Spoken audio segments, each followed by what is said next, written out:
All right, let's get started. Welcome everyone.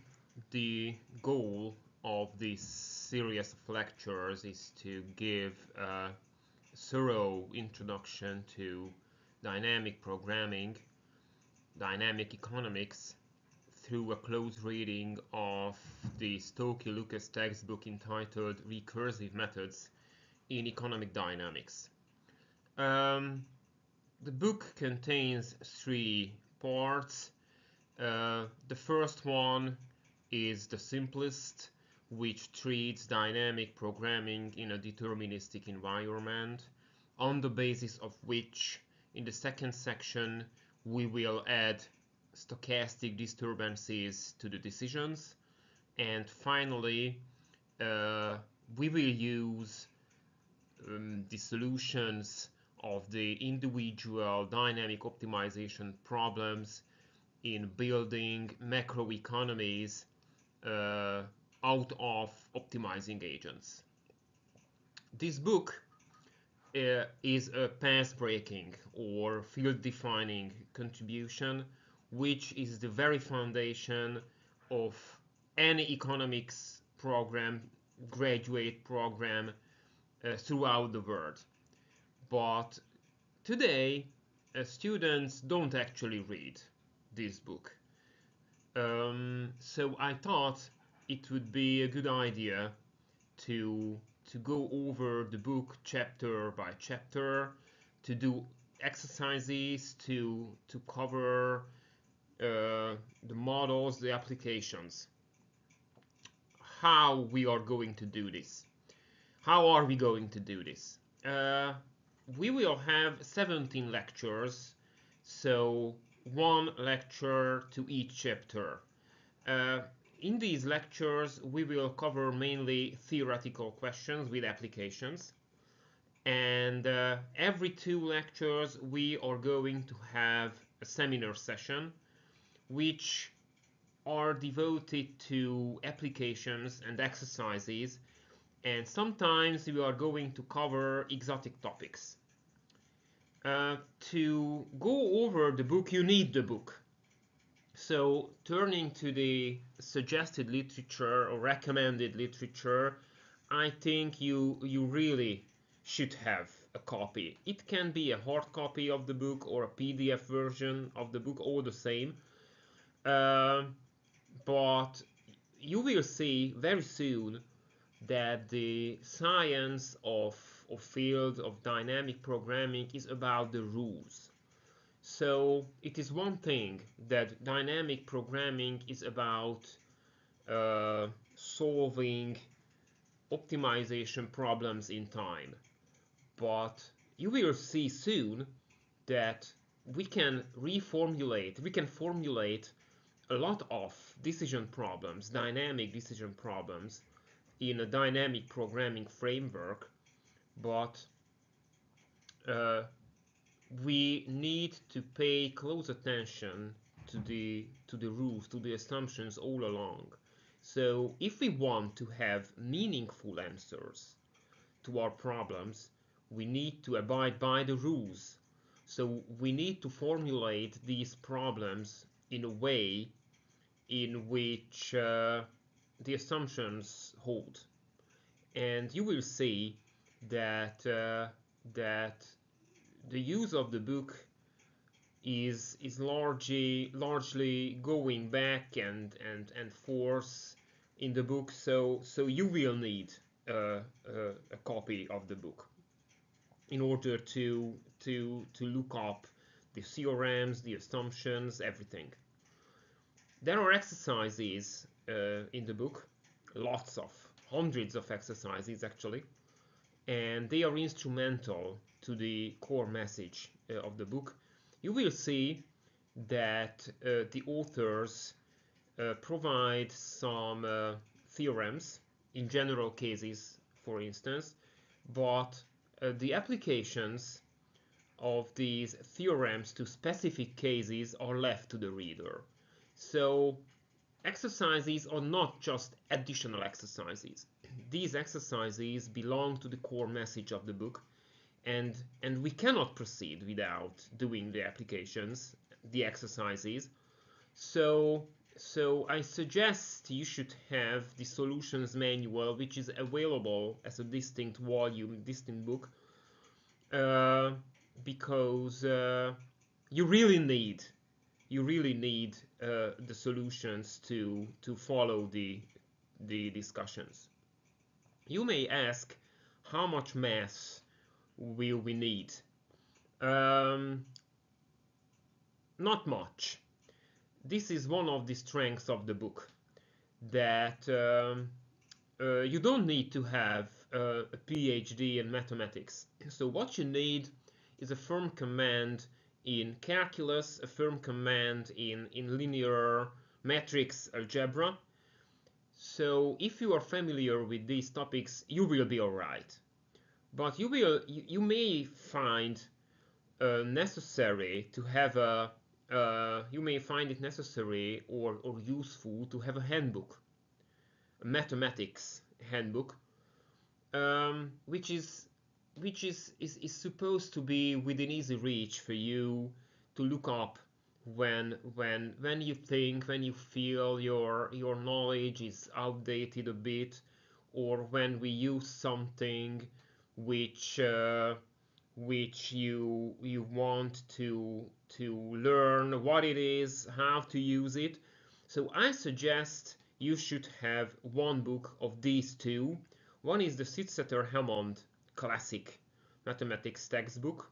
It comes in a hard copy version or PDF version, or if you prefer an online source, the Osborne guide book, Mathematical Methods for Economic Theory, is your choice. Any of these books is fine, because these books cover largely the same topics. To make some introductory remarks, I think it's useful if we think about dynamic economics in general.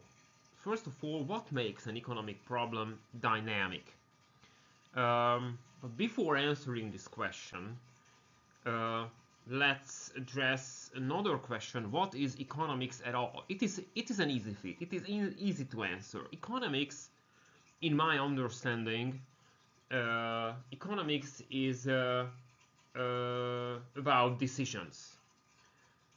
When agents make decisions regarding scarce resources, so regarding resources which are available in limited or finite quantities. So economics deals with decisions which are constrained in a way. So given that our needs are infinite as compared to the resources we have economic problems all around. In the simplest case, these decisions, these problems are static, because they have nothing to do with time. I'm sure you are familiar with the simplest static decision problems, which are covered in all the introductory micro textbooks. The agent has an amount of money, and he or she is supposed to spend this money on two products which have prices, and the goal of this exercise is to find the optimal allocation of his or her money, wealth. This is a static problem because everything is going on in current time, and whatever decision the agent makes, it has nothing to do with the past and the future. So my first suggestion, as an answer to the question what dynamic economics is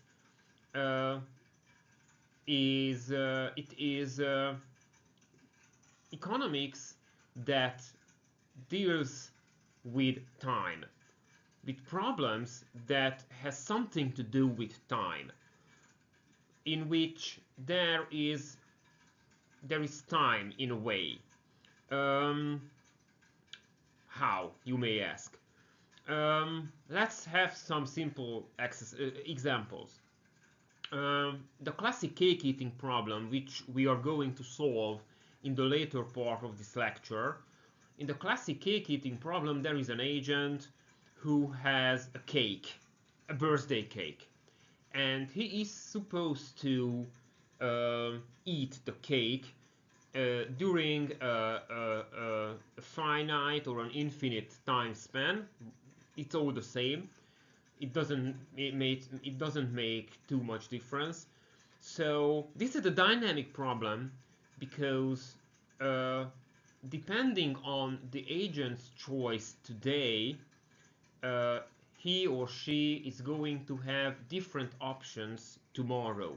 So for instance, if I am this agent and I have the cake, which I am supposed to eat in 3 days, an option is obviously if I eat all the cake on the first day and if I leave nothing for the remaining 2 days. This is a program. This is a dynamic program.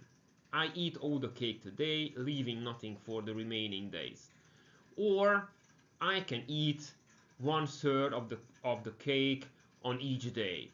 This is another dynamic program or plan or path. So the agent is a utility maximizer. So he or she is supposed to find the one program which gives him or her the highest possible utility. This is a dynamic program. This is a dynamic problem because my decision affects my options tomorrow. We can have further examples from firm investment when the firm is supposed to maximize its profit flow on an infinite horizon, and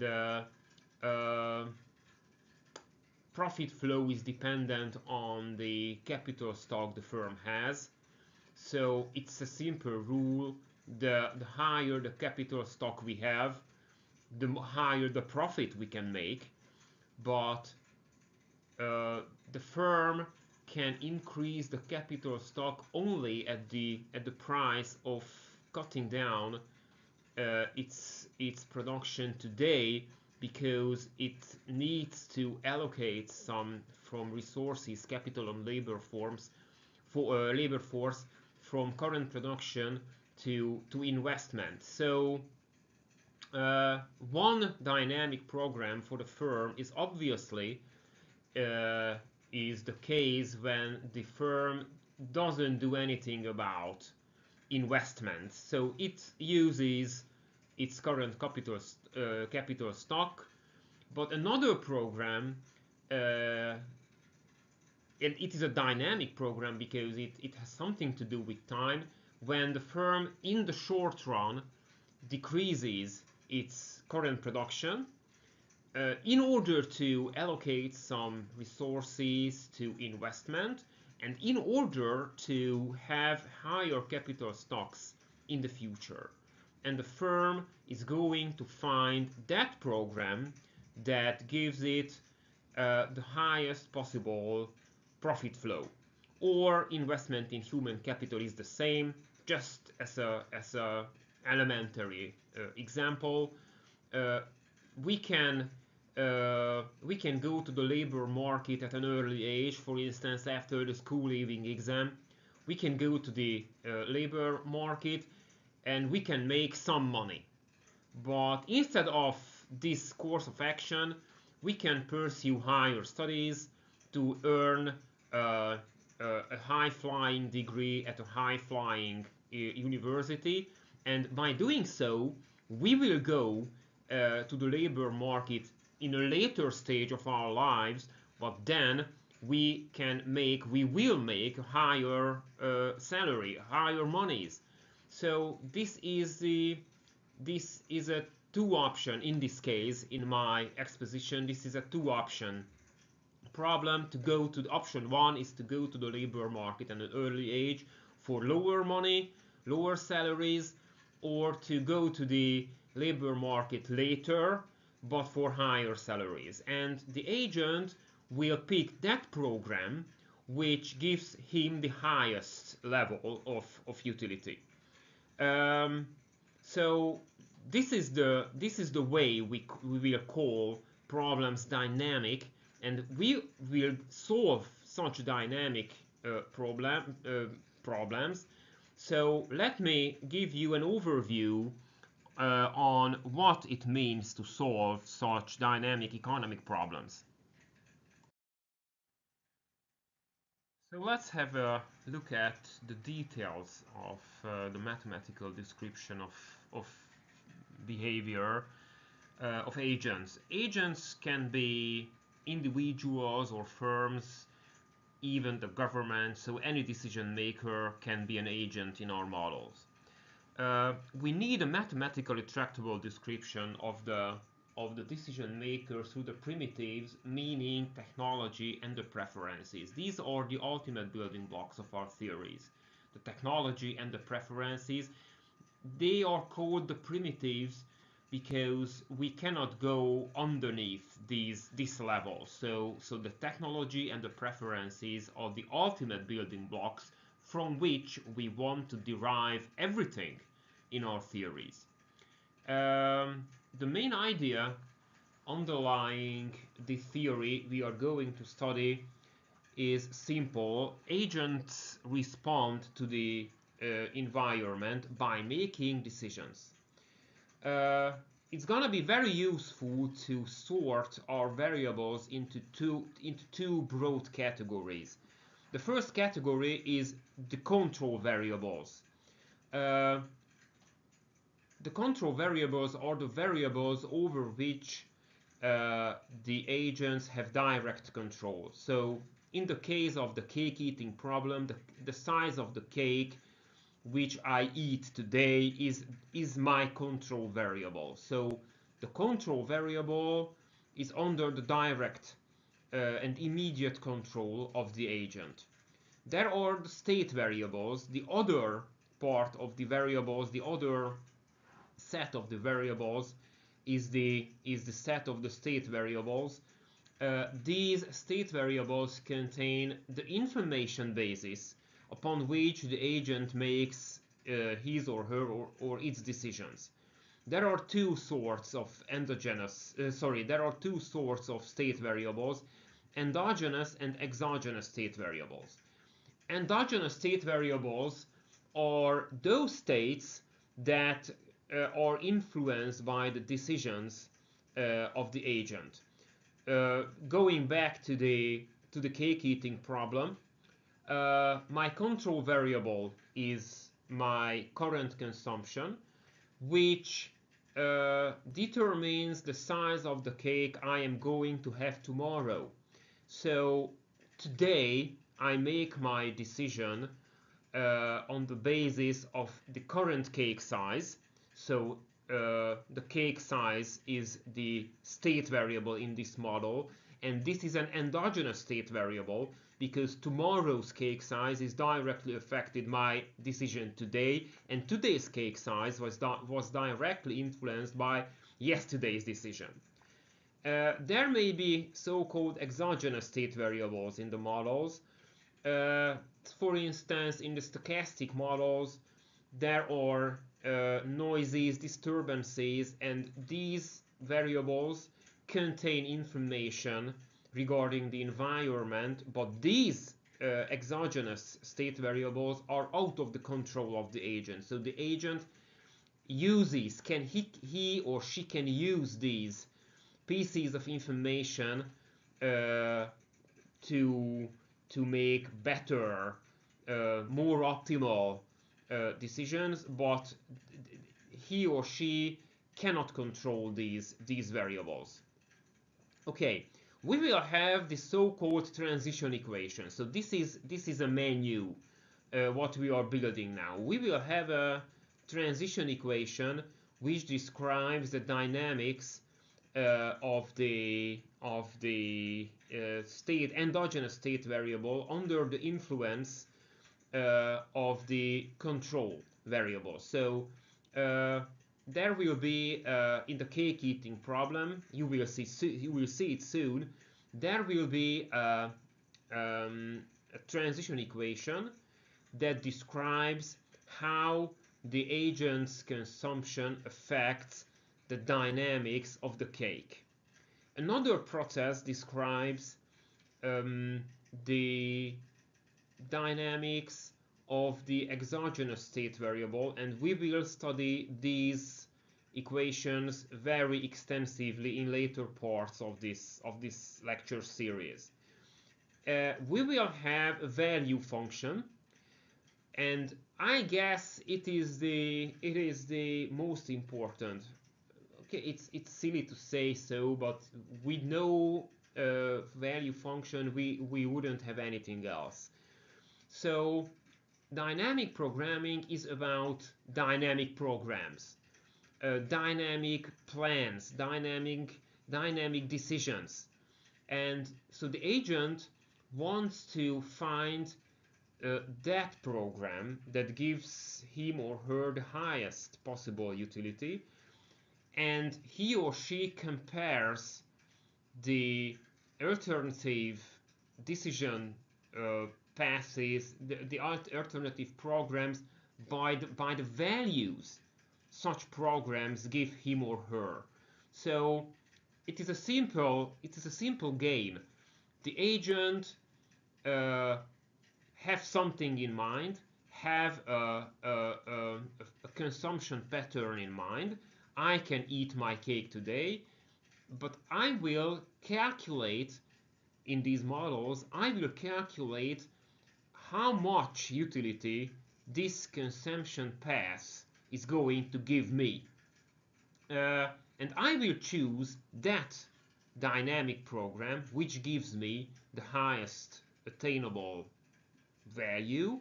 So the value function is the device by which we evaluate the alternative programs.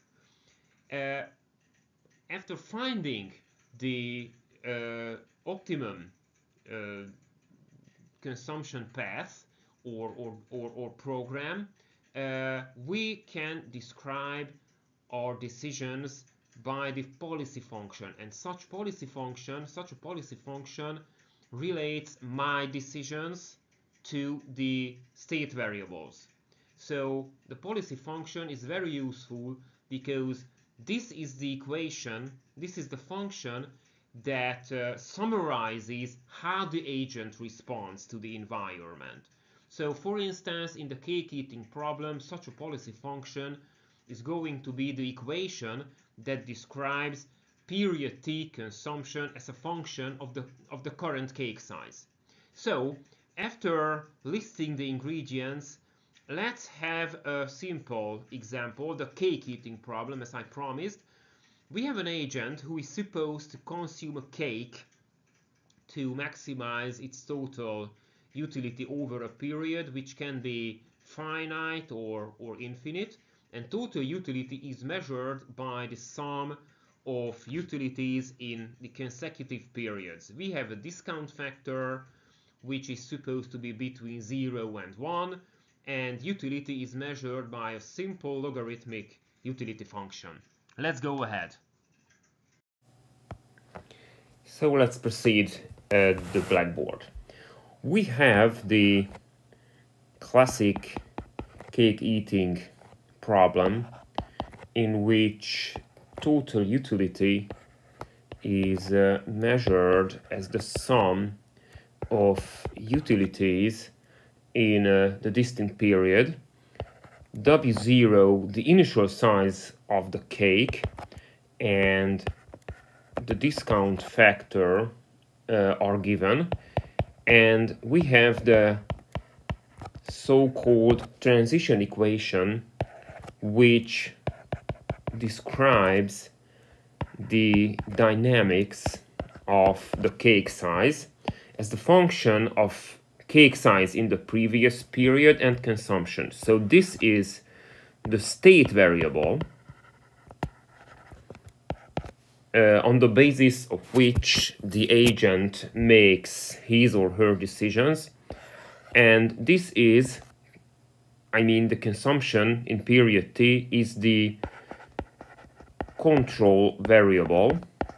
And to resort to the terminology of the previous slide, we can say that the cake size is the endogenous state variable. So how to solve this problem? We have a number of options, of which, okay, n is also known. So we have the time span. So the time span is also given during which the agent is supposed to eat the whole cake.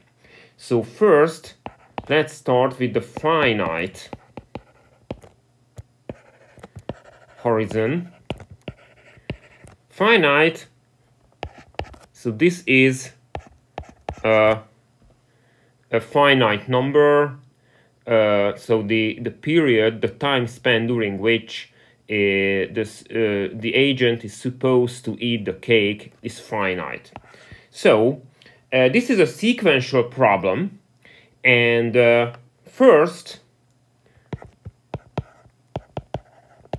we will try to solve it directly as a sequence problem. To do this, we need the classic Lagrangian function.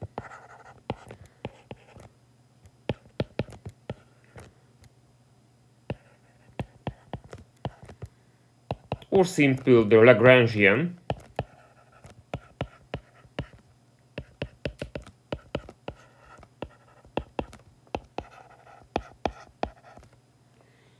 Yes, so this is the consumption stream.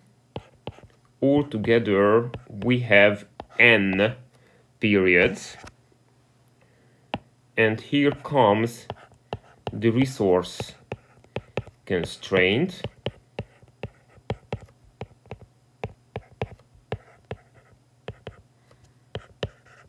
Which means that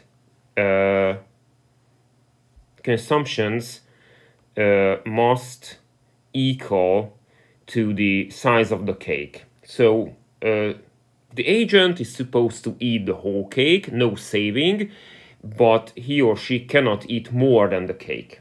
Okay, so we have the decision variables, consumptions in the distinct periods. So we have as many decision variables as periods.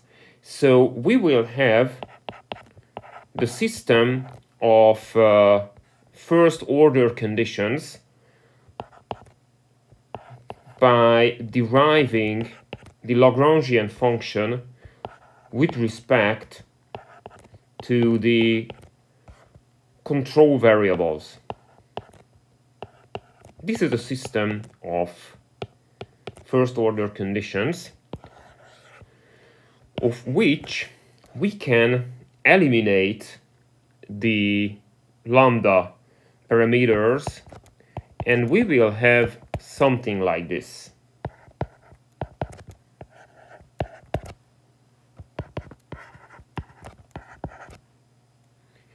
So in general, we can say that consumption in period t can be described as the function of the initial consumption. Okay, so this is important. These are the so-called Euler equations, and we are going to use such Euler equations extensively during the lectures. They are important because, as you can see, such an Euler equation claims that the ratios of consumptions in any two consecutive periods are constant. And this is very useful because these Euler equations describe, in a way, they describe the dynamics of consumption. The Euler equations are necessary conditions, so in themselves they are insufficient to pin down the consumption path. So to have sufficiency, we need something more. We need the budget constraint.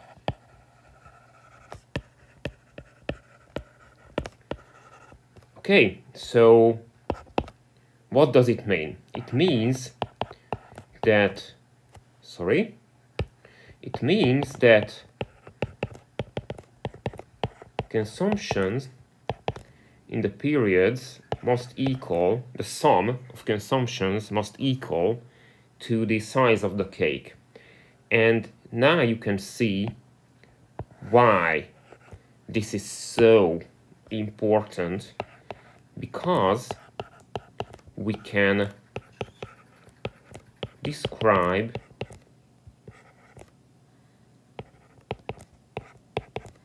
this whole equation this way. And as you are smart, you can realize that this is a finite geometric sequence, and we can rewrite this equation as a sum, as a finite sum, of which we will have this equation. This is a very useful first step in characterizing the agent's behavior, and from this equation, by using this equation, we can say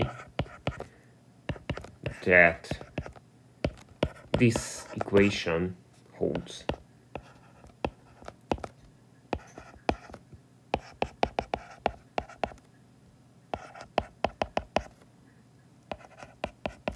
Okay, so here we are. We have an equation by which we can describe consumption of the agent in any period as the function of the initial size of the cake. This is not the policy function we are looking for, because the argument in this function is the initial cake size, and to have a policy function we need something like this. So we want to attach period t consumption to state at t. So we need to do something more. We need to go ahead. To go ahead, we need to answer the question, what happens to the cake in the meantime? So let's try to characterize the dynamics of the cake, and we will something like this.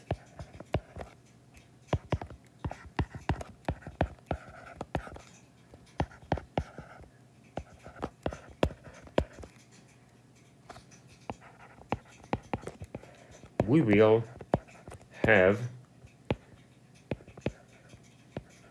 something like this. In the next period, we are using the transition equation. So the whole stuff can be solved by using what we actually have.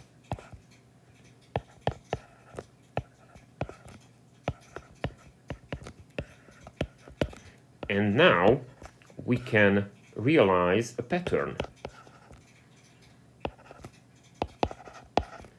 right? So,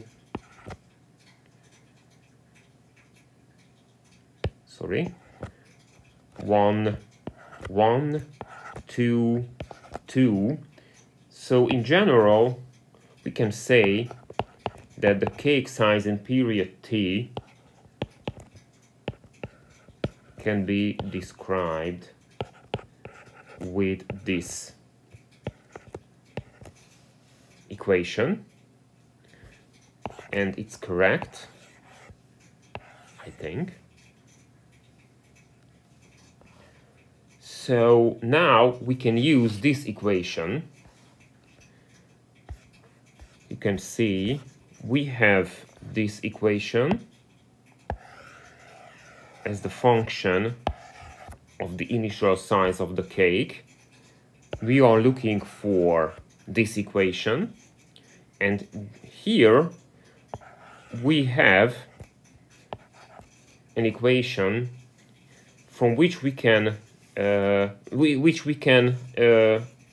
rewrite to have the equation we need. So finally,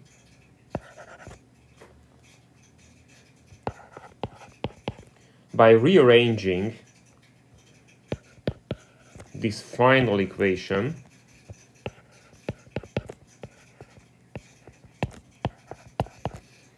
yes, I think it's correct. So by substituting this equation into the consumption function, we will have, I'm writing down the raw form,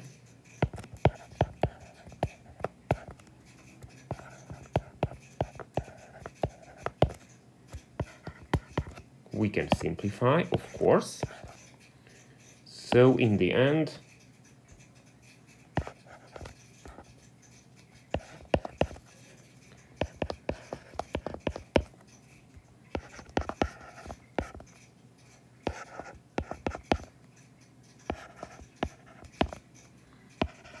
we have the function we were looking for.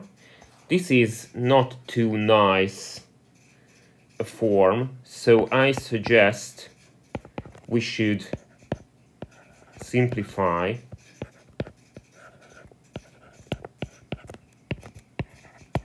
and finally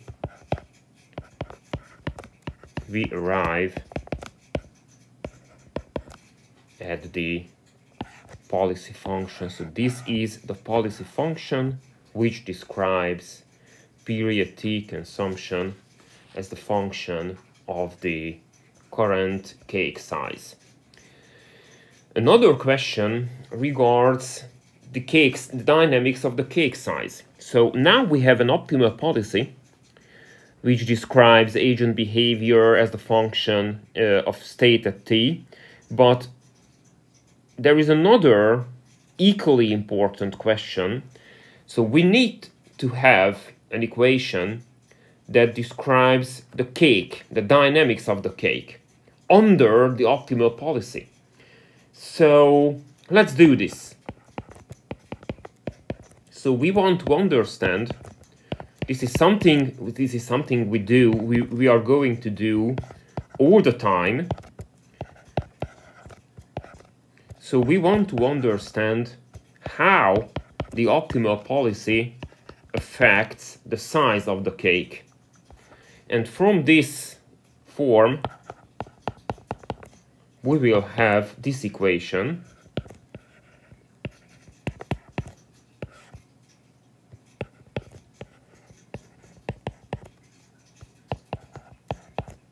All right. So this is the other interrelated function that describes cake dynamics under the influence of the optimal policy.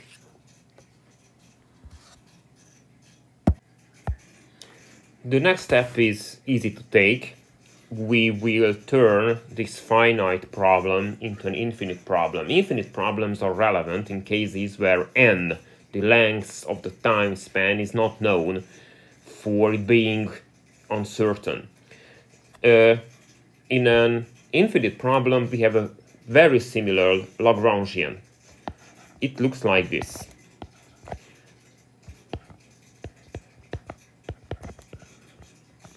Okay, let me start over. So the problem is modified because this is an infinite problem. Everything else is the same.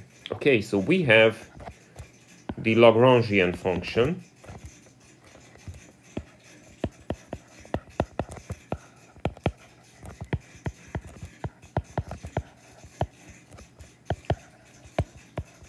which now forms an infinite sequence, and we have a very similar budget constraint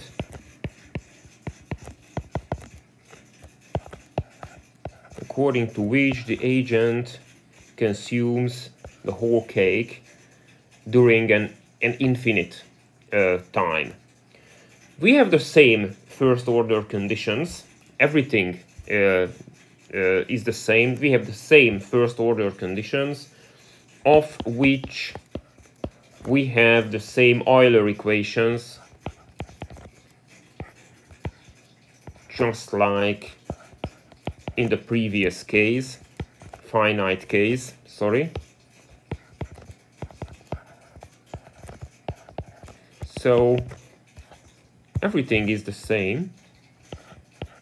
Not everything, but most of the things. Okay, so we have the same necessary conditions. To have sufficiency,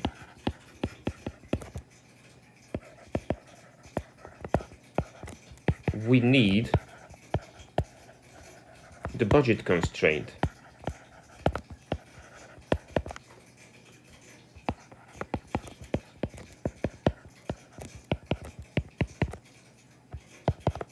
The sum of consumptions in existing periods is equal to the cake size. Now, it's really useful that we have an equation that describes consumption as a function of the initial consumption, and now we have this equation. This is an infinite geometric series of which we can describe the sum.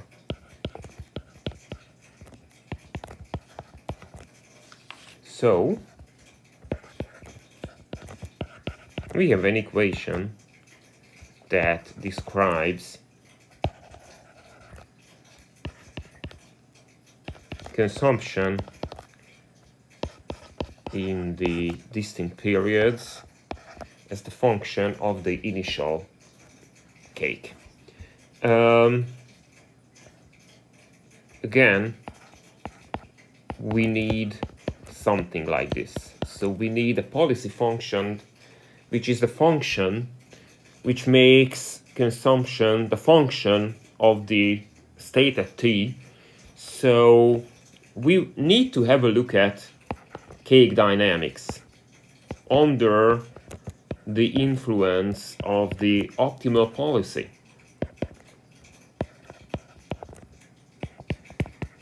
This is an easy feat, I promise. So this is an attempt to describe cake dynamics, and soon we will realize the pattern. Okay, and here we go. So in general, we can say that cake size is governed by this equation.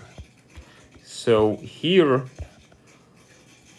we have this equation and another equation of which we can say that consumption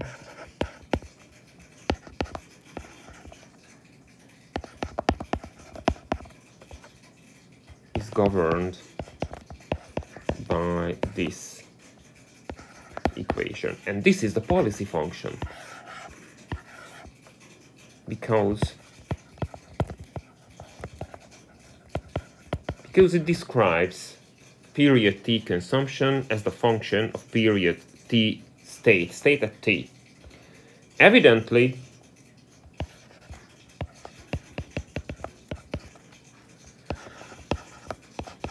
this equation holds because we can do two things to the cake. We can consume it or save. So the uneaten part is the saved part. So this is the other related equation that describes cake dynamics. Okay, so now we have everything we need. The next step to take is to measure total utility. So we need the value function to describe the utility the agent gains by consuming the cake. So this is this equation. This is an infinite sum again, and you can realize that various consumption streams or various paths, various programs may have different values, and the agent tries to pick that one program, the optimal program, the optimal dynamic program, which gives him or her the highest possible utility. So let's try to calculate the value of this optimal program. This is the optimal program. So we are trying to measure the value of this program. Okay, this is a sum. The sum of the optimal consumption stream. It's gonna be fun, I promise. Actually, I think this is the most beautiful part of this exercise, to realize the patterns in the sum. Okay, so let's use the rules of the logarithmic functions. So by using the well-known rules, we can rewrite this infinite sum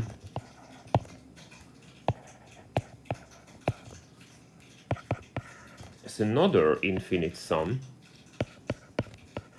which is going to be easier to look over.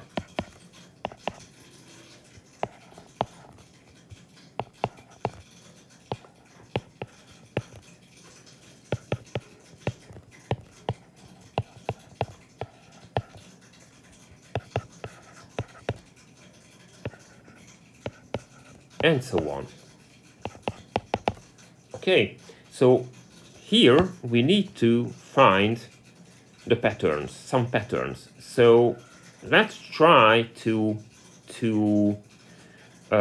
find similar items in this equation, and we can see that these terms can be sorted because they are similar. So this is another infinite sum.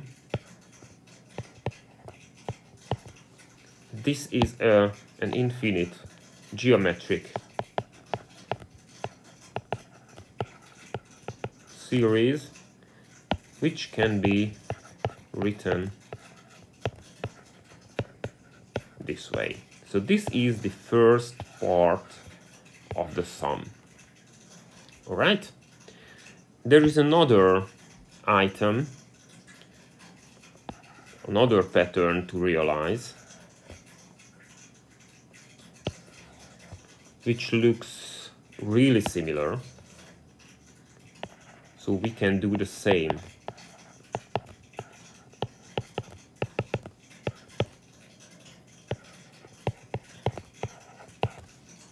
Yeah.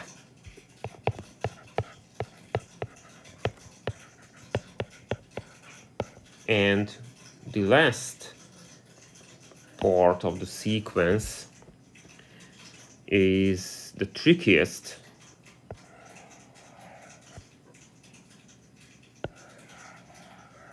And we need some more. So let me add some additional items to realize the pattern.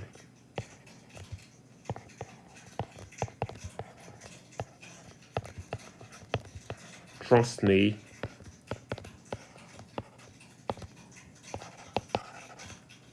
this is what we have here. And you can realize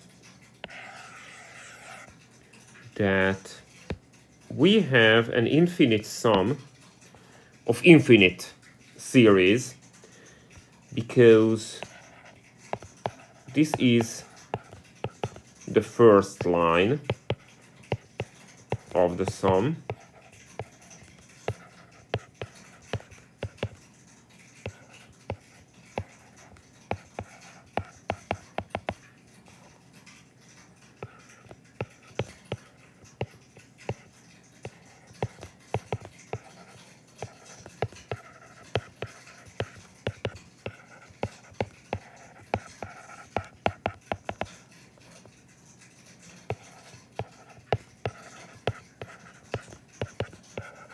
And I'm quite sure now you can see the pattern. And so on. So what we have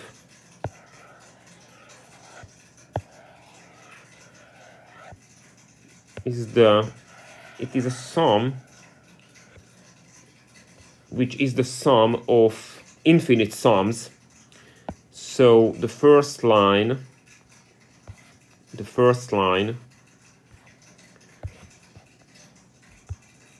is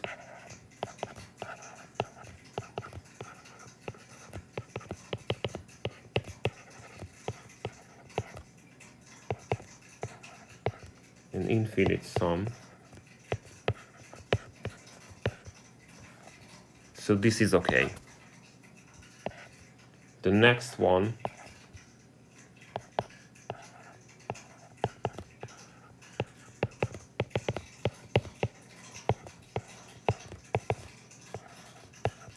first item. So this is okay.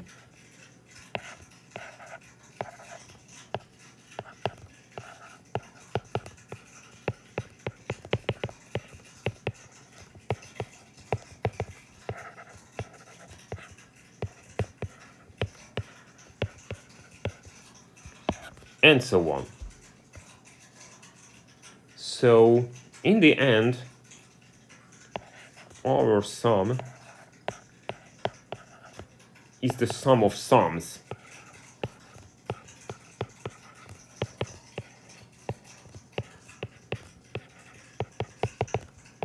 Infinite sum of infinite sums. To be more precise,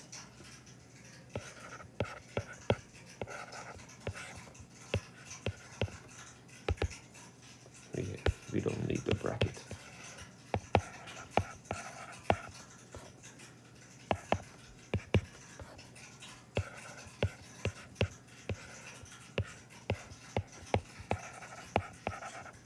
All right.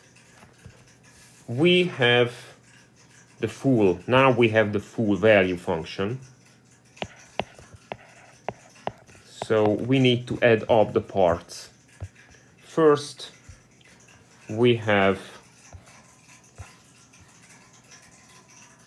so let me highlight the parts. This is the first part, one of the parts actually. This is the other part, and this is the third part. So finally, the value function is this.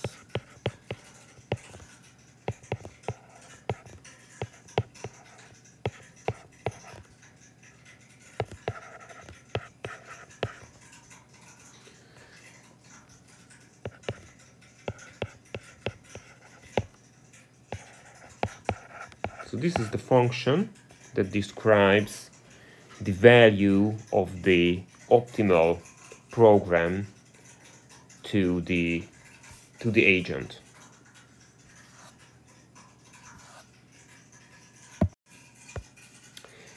Instead of the direct attack, we could take the so-called dynamic programming approach, and this is the road we are going to take during this series of lectures. So what is the idea? Instead of treating all the decisions at one initial time, as we did before, we could try to cut the whole problem into smaller problems. Concretely, why not cut the problem into two parts, a current period decision and the problem of all the remaining decisions?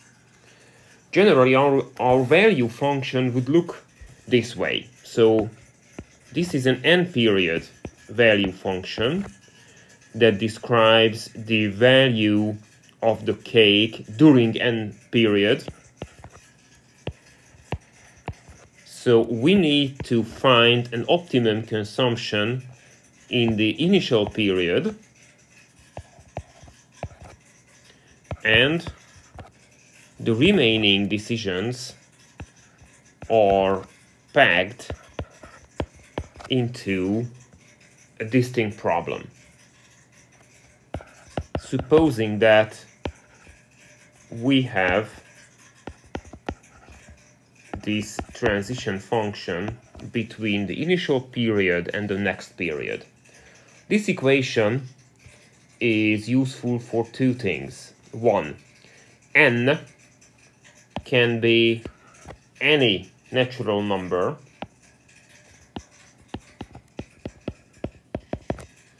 so we could take a step-by-step approach when solving a long problem.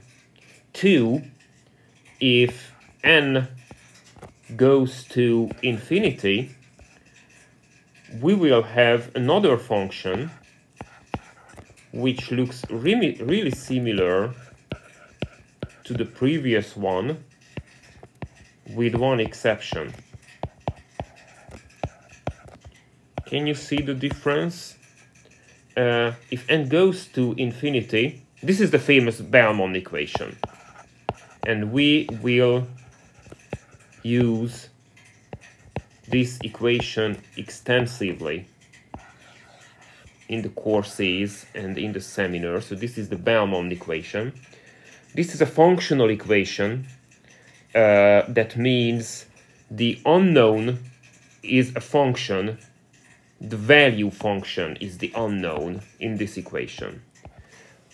As approaching infinity, the value function on the left describes utility on the infinite horizon, but infinite minus 1, so you can see in the finite case, n period value function, n minus 1 period value function. But if we go to infinity, infinite value function on the left minus 1 on the right is gonna be the same. So infinite minus 1 on the right is still infinite, So we have the same value function on both sides. And this is going to be really useful in solving dynamic programming problems. So let me show you how the Bellman-equation works. So let's start with the basic problem. We have an initial cake, W0, and we need to solve a one-period problem. This is the initial approach. We are solving a one-period problem.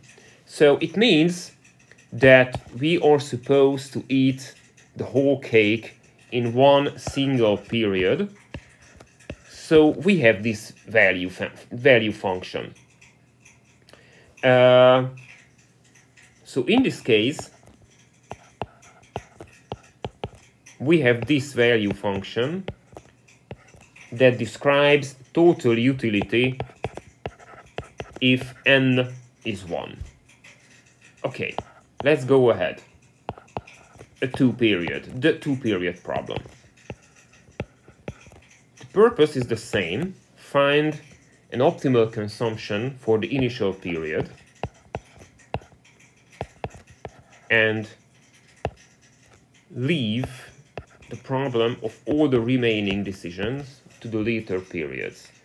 But we know this thing. So this is a value function, but we know this function from the previous step.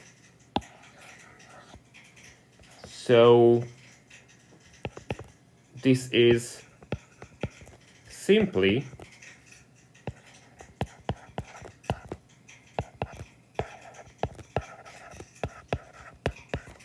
this equation. This can be turned into a usual max problem if we use the transition equation. So as this transition equation holds, we can say that consumption can be described as a difference, and we are going to use this equation in solving the two-period problem.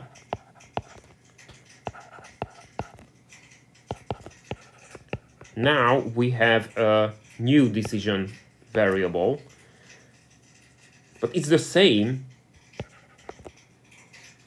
because deciding on, so given a cake, deciding on current consumption is the same as deciding on the cake size in the next period. So everything is the same.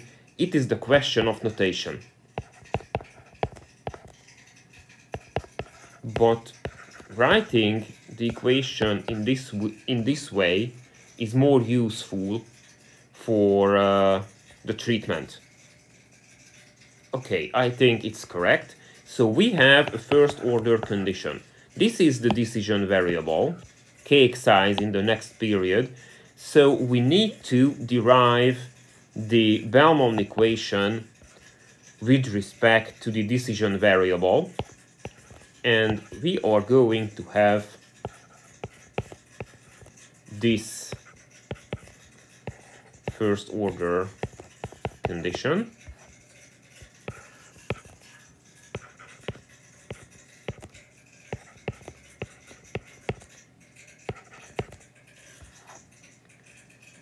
Which leads to, in some steps, this is simple, it leads to this equation.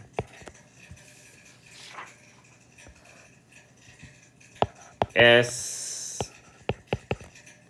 we have the transition equation, consumption in the first period can be described with this equation.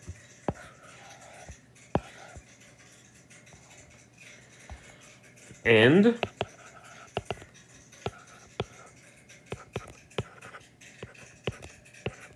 as there is no saving after the two periods, we can take it for granted that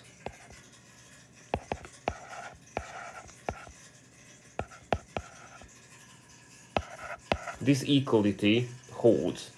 So we have a complete description of the actions in this two-period problem. We can do a quick check just to be on the safe side, because we know that consumptions must equal to the size of the cake.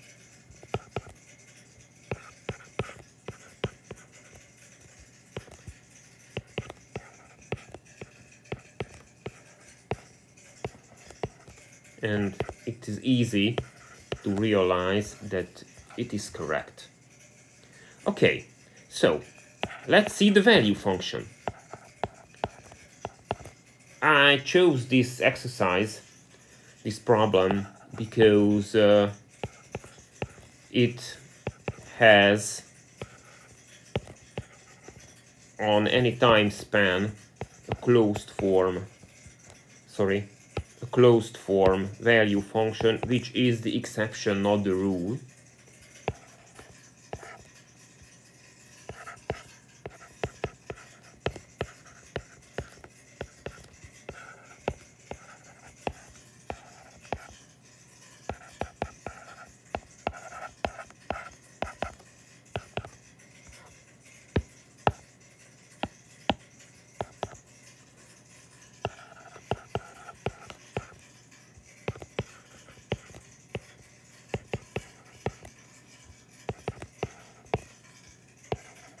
Quite simple. Actually, we do the same, not the same, but very similar thing to the thing we did before. So in the end,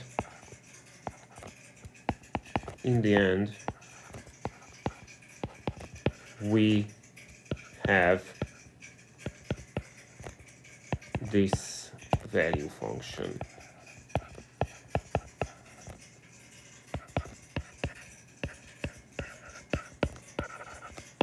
So this is the value function of the two-period problem. It's a closed form solution. It's nice, and I think it's correct. It is supposed to be correct. So let's take the next step, the three-period problem. The problem is the same: to find an optimum consumption for the initial period by leaving the problem of all the remaining decisions to the later. Okay, it's all the same if we use next period cake size as the decision variable, but it's more useful. This is a two-period value function, and we know this function from the period from the previous step. So this is an iteration. So what we have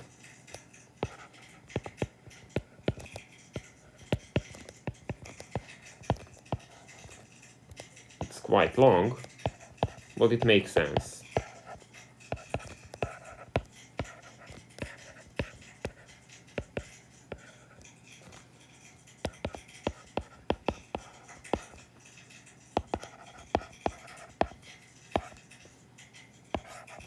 All right.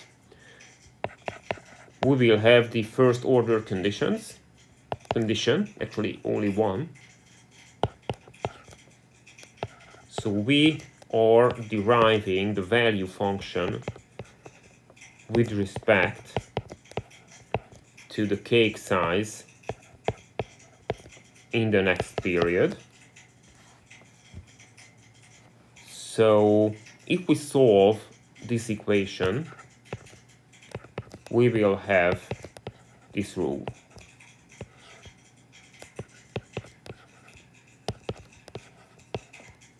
I guess you are realizing the pattern, because we can realize a pattern here. Let's compare our functions.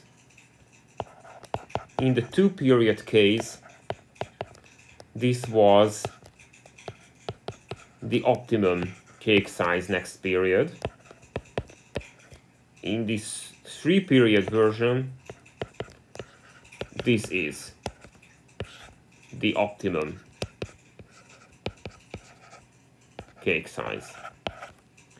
So if n goes to infinity, we have something like this,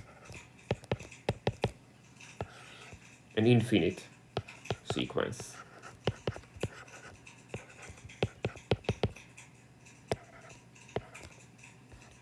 Which is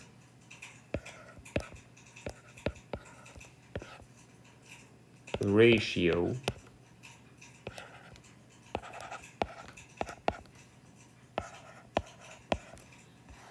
so we have the same result as previously.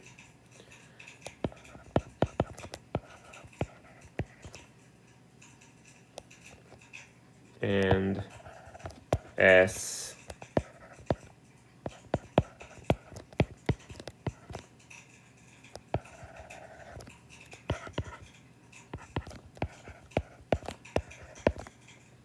we have C0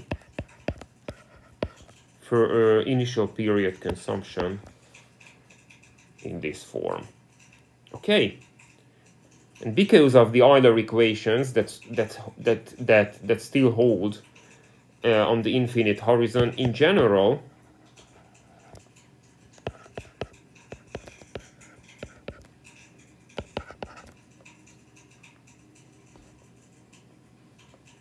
because of the Euler equations, and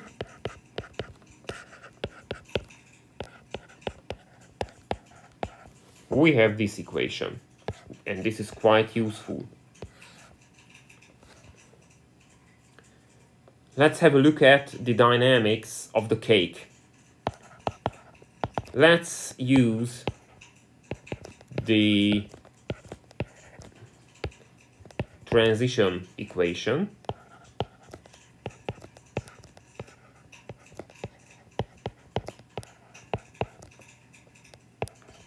Yeah, it's correct.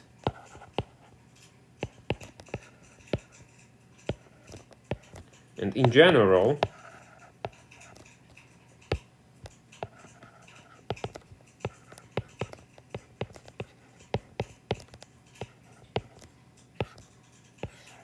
and from this equation and this equation, we can say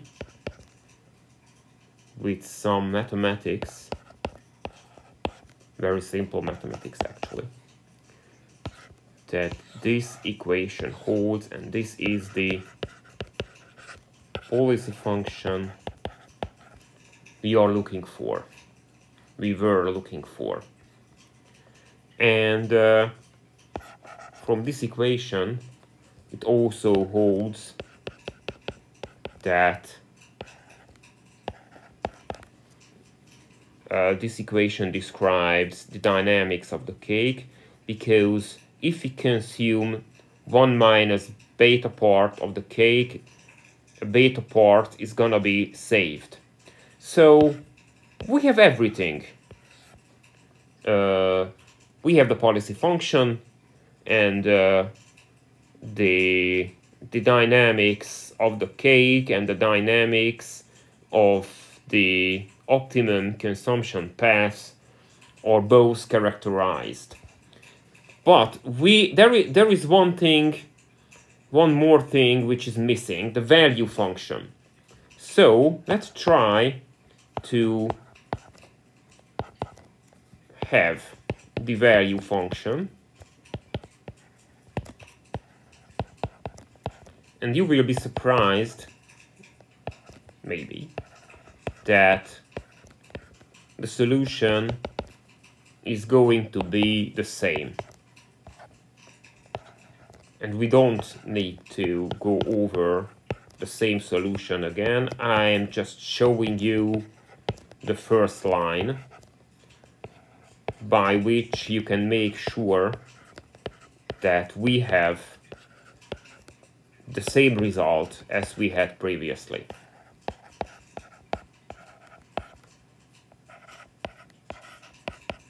So this is the same sequence. Okay.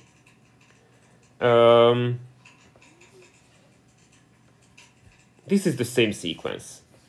So we can solve it by the same procedure, and finally we have the same value function. Maybe it's not a surprise, it's not surprising that in the two different procedures we end up with the same value function.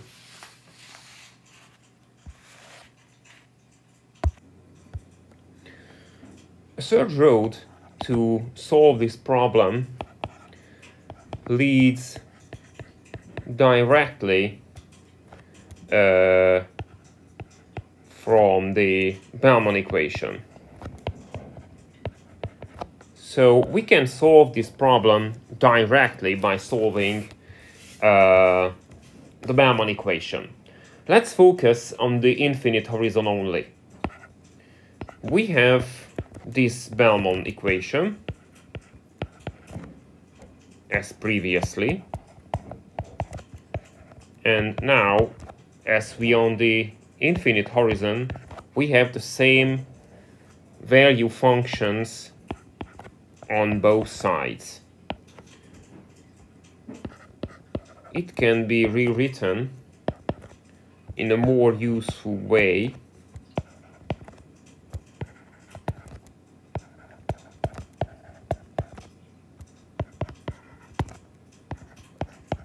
And now we can have the first order condition. Let's derive the value function with respect to the decision variable next period cake size.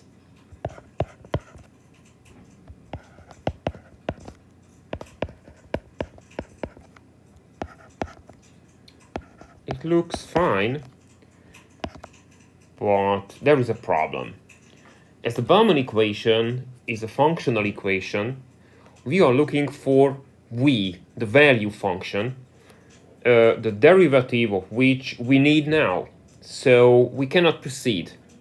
But the envelope theorem helps.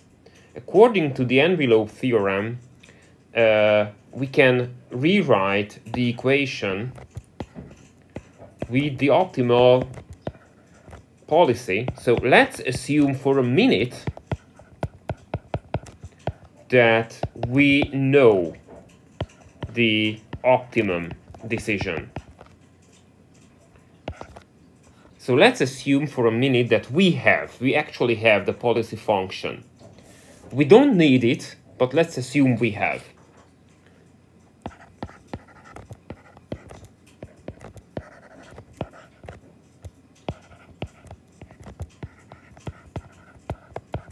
This is the policy function, the optimal policy function.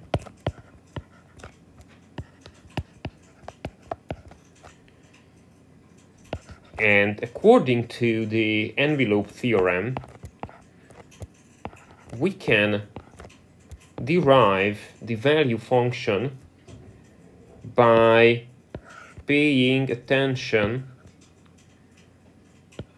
only to the direct effects, and we can neglect the additional effects of the changes of the initial cake size, we can neglect the effects, additional or secondary effects that go through the value function. So all we need to do in sum, all we need to do is to derive the value function with respect to w0, and even if the value function is the function of the initial cake size with respect to which we are deriving now, according to the envelope theorem, we can neglect these effects. So in sum, we have this result, and as it applies to any w, any w, it is also true. It is also true. And now we can proceed. So we have this first order condition, which now we can rewrite in this way.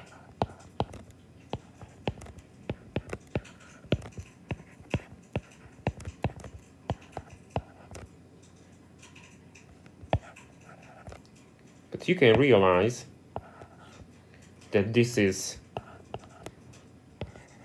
consumption in the initial period, and this is T1 consumption. So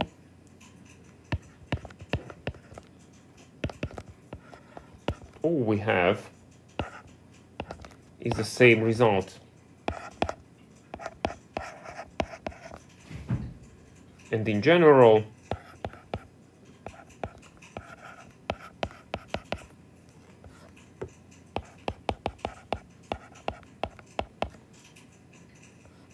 so given the problem, to have sufficiency, we need to turn back to the budget constraint, and after a few steps, we have the same result again.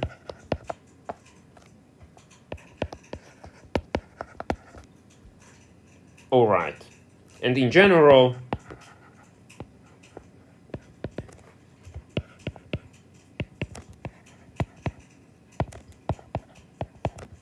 so everything is the same.